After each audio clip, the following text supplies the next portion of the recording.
Board के paper में सिर्फ लिखना ही हमारा मोटिव नहीं होता, हम एग्जामिनर के सामने कैसे पेपर को रिप्रेजेंट कर रहे हैं वो भी एक मैटर करता है। तो यहाँ पर मैं आपको क्लास 10 मैथ्स पेपर की प्रेजेंटेशन यहाँ पर आपको दूंगा, जिसको अगर आप अपने बोर्ड एग्जाम में फॉलो करोगे तो आपके डेफिनेटली फुल मार्क्स भी आएंगे। यहाँ पर सबसे पहले अगर आप कोई भी सेक्शन आप फॉलो करते हो तो सबसे पहले यहाँ पर आपने डिफाइन करना है कि कौन सा सेक्शन यूज कर रहे हो, और एमसीक्यू में आपने टाइम वेस्ट नहीं करना, वहाँ पर आपने सब्जेक्टिव पार्ट नहीं दिखाना।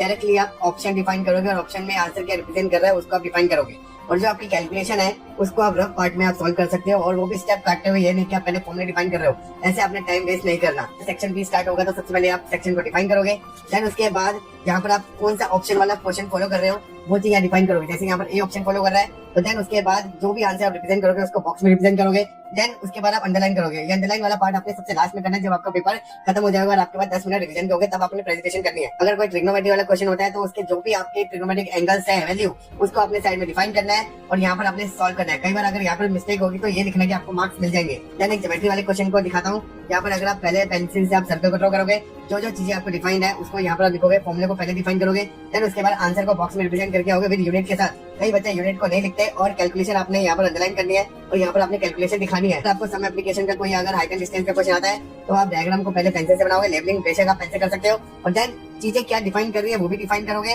और देन आंसर को बॉक्स में रिप्रेजेंट करोगे। तो ऐसे आप प्रेजेंटेशन से अपने पेपर को कंप्लीट करें।